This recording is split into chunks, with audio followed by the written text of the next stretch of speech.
И всем привет, с вами я, Богдан, с этого новое видео. И сегодня я наконец-то таки в Майнкрафте. Давно у меня не было роликов по вот именно в игре. Ну и по названию видео, да и в целом вы уже поняли, что сегодня будет. Именно будет обзор вот этого вот строения. Атомная электростанция. Вот именно это построено полностью мной. Мне никто не помогал, хотя зачем нужна помощь? Тут сам ничего сложного нет. Сразу, если кто спросит, что это за мод, этот мод называется Nuclear Tech Mod. Я вам даже напишу, чтобы вы поняли. Вот так он называется. Он есть на 1.7.10 официальная и 1.12.2, на которой я сейчас играю, это порт. То есть фанатский, или я не знаю точно. Да. Ну, ладно, не будем тянуть, начнем. Здесь я как бы особо со входом не старался. То есть тут я на всякий случай уберу звуки. Тут есть такой стул, то есть кто-нибудь сидит и пропускает. Тут есть вот этот гейгер. Типа, если персонал заражен, то гейгер должен пищать. Тут сразу вот этот обеззараживает его. То есть, если он не помогает, значит сотрудника не допускают. Ты его в целом никак не должен допустить. В жизни в целом нету этих обеззараживает, именно сколько я знаю. Да, ну и вот немного так пролетим. И вот первый энергоблок. Тут прям много дверей, как бы можете заметить. Но пока что покажу для начала то, что за пределами станции. Тут есть склад. То есть вот тут залетаем, смотрим. Тут всякие вот эти, то есть поглотители радиации, вот этот синий камень и горн и свинец. То есть такое немножко навороченное здание, просто склад. Это, по идее, должно быть хранилище отработанного топлива. То есть сюда мы ложим топливо, которое уже использовалось. Не только оно должно быть защищено, а хочу устроить СРС-ку как бы немного хотя бы реалистичнее, чтобы были какие-то аспекты реальной жизни. Да. Тут уже хранится пока только не использованное топливо. То есть новые, свежие, которые пока только предстоит использовать. Так, еще вот здесь вот есть столовая. То есть вот тут сидят атомщики, едят, а тут повара ходят, им дают еду. Вот так вот. Тут также вот именно опять возвращаясь к свежему топливу, к самому вот этому энергоблоку подстроено такое здание, тут тоже есть очень много. Я использую анерицию, потому что потом это недавно открыл для себя различные просто именно РПМ-картки, где тут, короче, потому что с ураном у меня почему-то вообще не получается запускать. Я не знаю, как с ураном строить реактор. Вот так вот. Ладно, теперь возвращаемся уже в первый энергоблок. Первая дверь, что нас встречает, это такой коридор. Тут есть пройти, тут есть лестница, там выход. Здесь у нас еще дверь, тут у нас... Ну, в моде это называется цистерна на Востоке. Для настоящей АЭС это называется КЦМ, то есть главный циркуляционный насос. Ну, пройдусь полностью по первому этажу. Тут несколько дверей, на всякий случай. Тут есть такая дверь. Вот такая еще дверь. Дизельный генератор. Здесь заливаешь дизель и удерживаешь, заливал. Ладно. То есть они не могут в реальном времени работать, только если уже заранее где-то электричество. Да и в всем моде там не прям обязательно электричество для работы атомной станции. Я тут сам не купил, на самом деле. Но тут, например, можно залезть, так сказать, в подпольное помещение блока. То есть можно ходить, посмотреть, я даже на него порушил реактор с нижней стороны. Снизу, вернее, просто. Здесь вот эти вот блоки, это чтобы не было темно вот именно в самом зале. Но я вам скажу, это уже чисто техническое. Это Соответственно, насколько я помню, да, тебя весится, подняться нужно. Если что, можно починить кругу, если чего-то нужно случиться. Да. И там снизу, сверху уже реактор зал. Ну, выйдем сюда, и хотелось бы показать машину зал, но ничего нет. Не примечается. Ну, просто есть. Я, кстати, не знаю, сколько разрабатывается. 49 МХЭ, я не помню.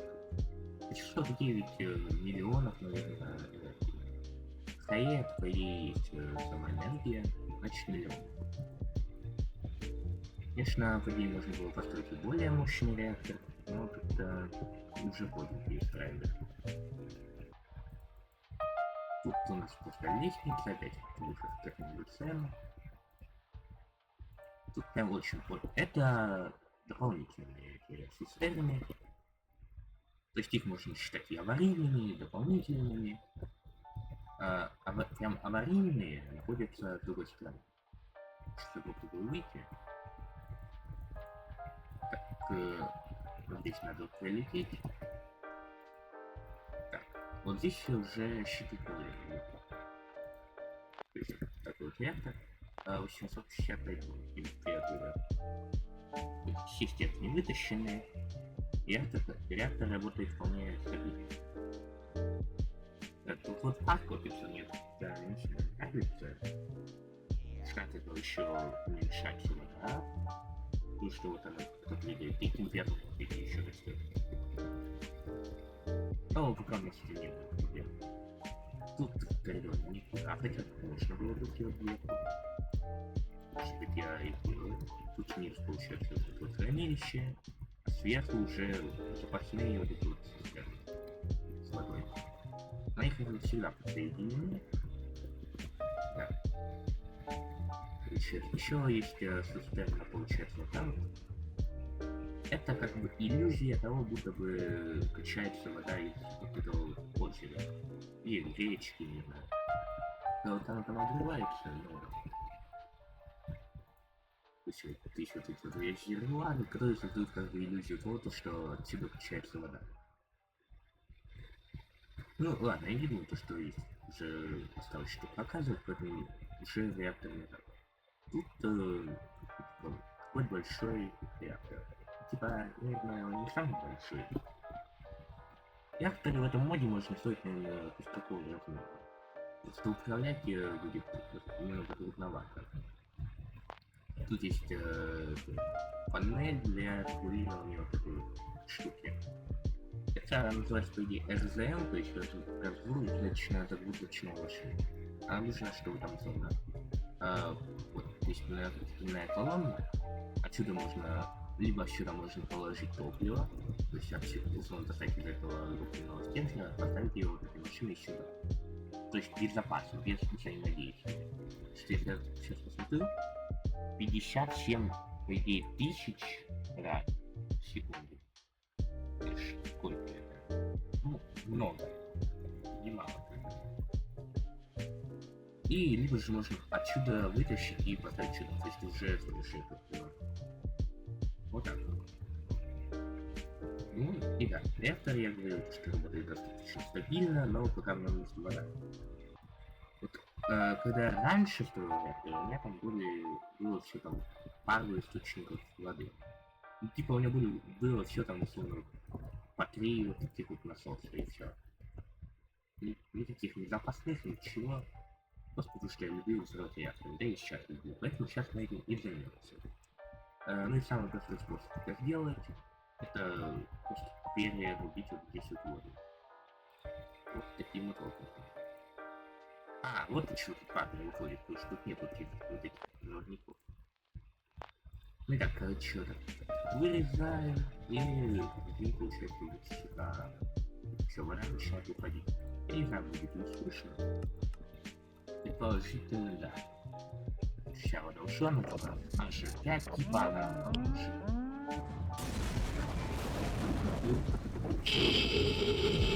Так, ладно, я все же на включу. Ладно, я возьму лучше какие-то деньги. как вы можете заметить, радиация уже большая. Текущий уровень радиации в чанке это на чан. А вот именно общее заряжение сырья, именно на это и надо обращать внимание, по идее. Ну и вот мы такие находим реакторный зал и видим вот это вот. Ни реактора, ничего. Вы видите эти цифры. Итак, конечно же, реактор работает не просто так, он должен дать какую-то энергию, он отдает по какой-то деревне цифре. Конечно, нет никаких потребителей, так сказать, но я планировал сделать и, наверное, сделаю. Вот эти все обломки, смотрите, как они разлетелись. Вот это вот, по идее, как она называется, да? Электрическая вал. Вот она так далеко отлетела, и, конечно, сам все пособирать, да. Тут еще в моде есть, типа, генератор на радиацию. Я помню, надо взять что-нибудь радиоактивное, например, вот это вот. Сейчас что упоминалось в технике, 150 тысяч раз. Получить много энергии, ну не помню, работает еще. Ну и вот, короче, реактор бомбанул, но прям особо последствий нет, потому что насколько сейчас я взял реактор, говорят, он даже до деревни не доходил. Есть еще другая деревня, сейчас вот чего. Вот такой. Вот вещь. Ну то, что я ее потом снесу, с этим вернее, потому что она будет мешать, потому что тут должно быть дуальное такого. Хотя. Да. Конечно, она не будет там сильно мешать, если второй блок будет где-то вот тут стоять. Но это уже потом. Ну ладно, я сделал все свои станции, теперь я доволен. Ну и, наверное, могу на этом уже видео закончу. Как бы да. Поэтому ставьте лайки, подписывайтесь на мой канал. Всем пока-пока.